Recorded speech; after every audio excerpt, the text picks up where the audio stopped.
Big hello to everybody. There's been a few guys on separate forums wanting to know how I got the light to light out of the caps without depleting the power. So I'll just run through it again. I've got three caps here, 63 volt 10,000 UF caps. This one we're going to need a little bit later on. First thing you do, just flatten out all your caps. Make sure there's nothing in them. Like that. This one we'll need later on for the pulse motor demo. I'm actually going to show you how to get more out than you've put in, believe it or not. Okay, I've got my power box set to 30 volts. So we're going to put 30 volts in one cap, like that, to start with.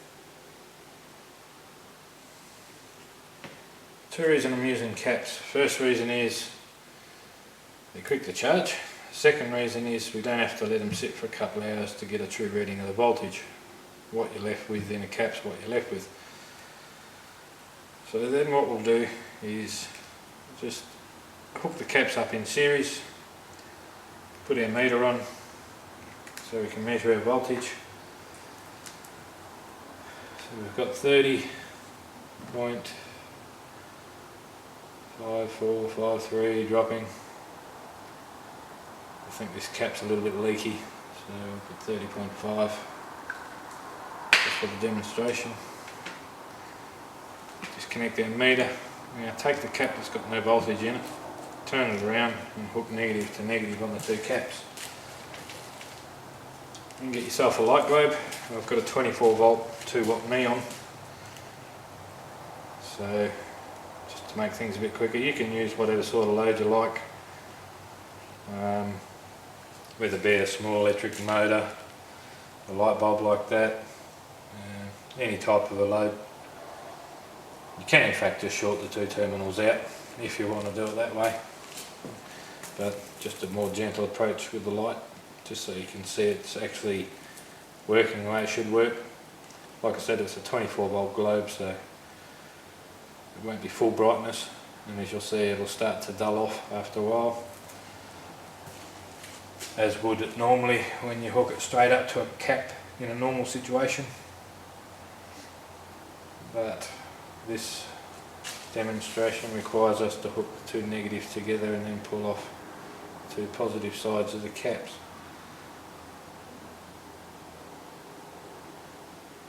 Okay, we're getting pretty dull now.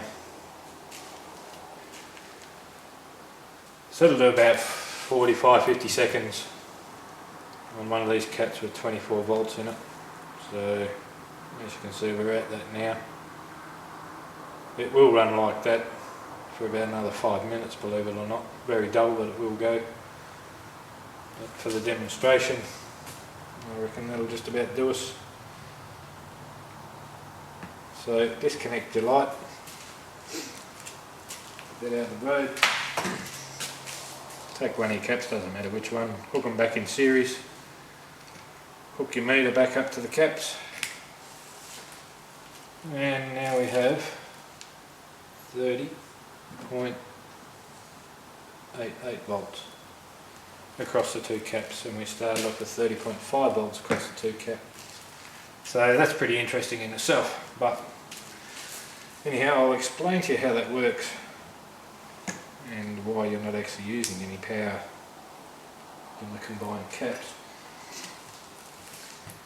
What happens when you've got a cap or a battery, to explain it easily, what I've done is put this dotted line in there. We're going to call that the 0 volt line. In this cap, ours had 0 in it, but I've put 5 volts here in case you want to do it with batteries and one of your Bedini SSG motors, or any other type of pulse motor that puts out the high voltage pulse like the Bedini motor does. So that's a flat 6 volt battery. The flatter the better this works, believe it or not.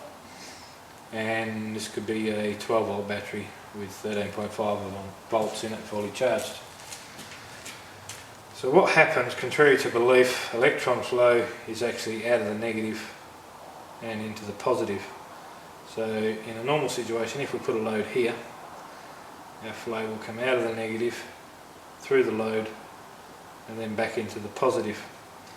What this does is starts putting the electrons from the negative side into the positive side and starts deleting the electrons, or using the electrons, or moving the electrons should I say, out of the negative side. So that's our current flow. As long as there's a difference between the two, you'll get a current flow. Now that difference depends on how much power you've got left in your battery or your cap. Once this hits this 0 volt line, and these electrons have built up to it as well, and the level of electrons between positive and negative is the same, then there can't be any flow. So that's what you would call flat, I guess. So that's what happens in a normal situation. With the way we've hooked this up here, as you might be able to see now, we hook our two negatives together. Now we have a situation where, because this has got a high voltage, there's no electrons in there. Assuming this is a 30 volt cap or a 30 volt battery, that's how it would basically be. A 30 volt cap has only got 5 volts in this side, so it's got a lot of electrons in the positive, not quite to the 0 volt line, and some after the 0 volt line. So that small difference there has given us 5 volts.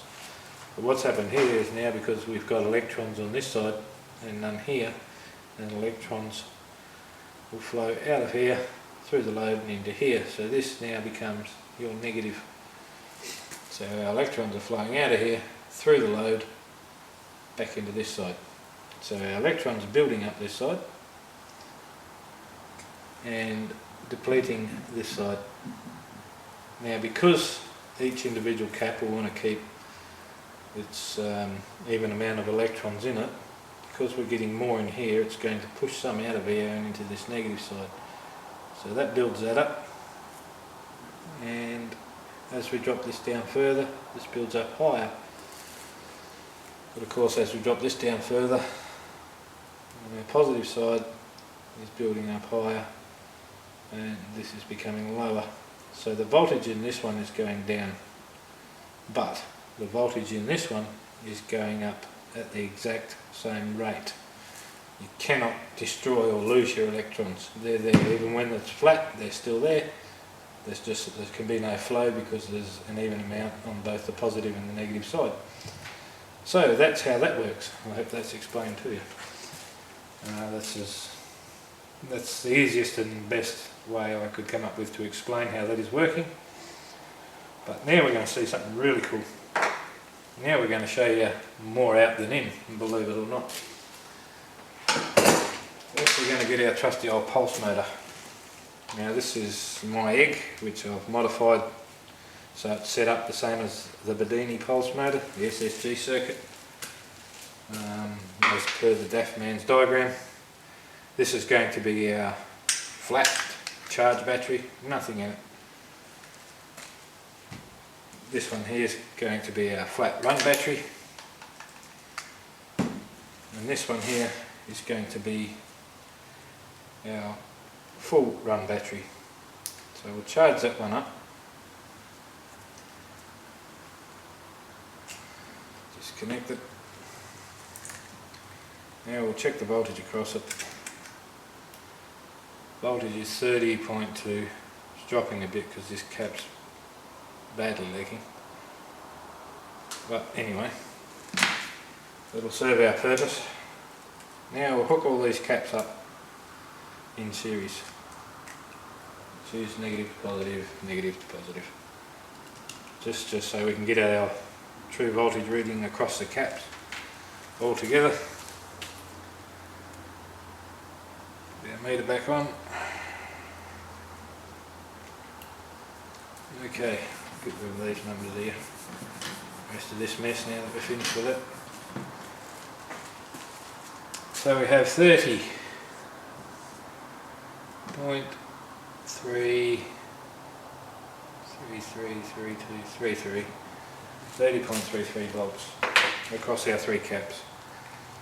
Okay, disconnect the time being, throw it away. Right, disconnect all our jumpers. This one here is our charge battery, we're going to call it. This other flat one then becomes your negative.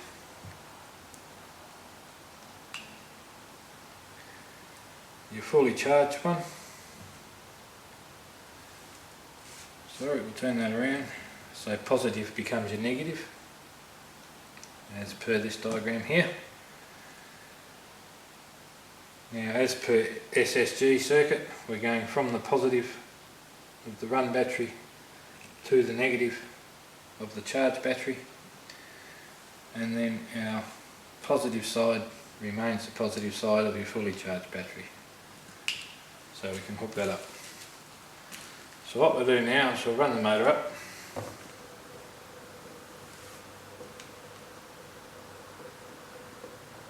Won't run for very long on the cap.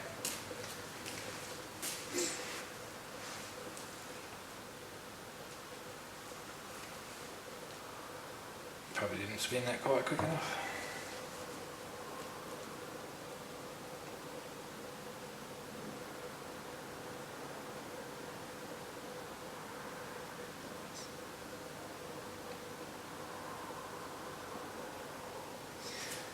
Before we go any further, it's really handy if you hook the two caps together, negative to negative. That way the system might work a little better. We all have our days, it's getting late at night. Okay, let's try that again.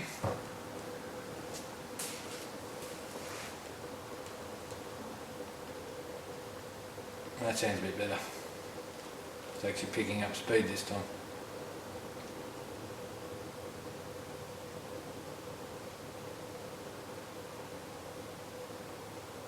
So like I said, hooked up, same as the Bedini circuit, SSG circuit.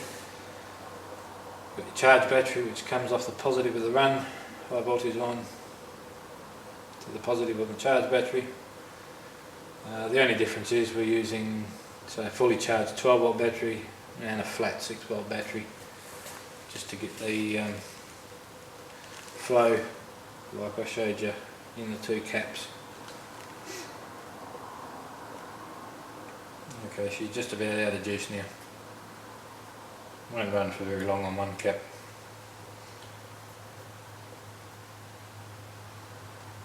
Okay, the coil's not ticking anymore, so it means she's pretty much well finished. So now what we're going to do is disconnect all our caps. Now if all went well, you should have a voltage in the charge cap. 12.57. Okay.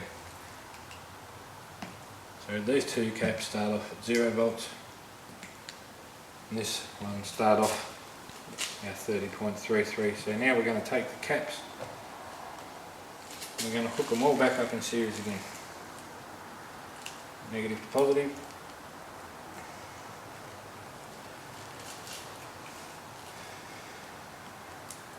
Negative to positive. And we'll hook our meter on. Negative, positive. So now we have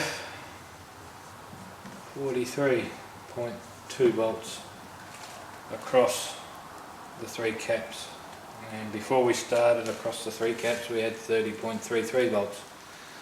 So that's a difference of what, roughly 13 volts we've gained with the way that's set up.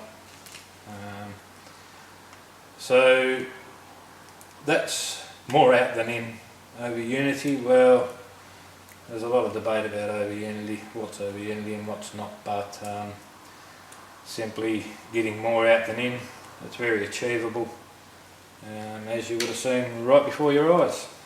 Okay, I hope that's helped you out, and happy experimenting.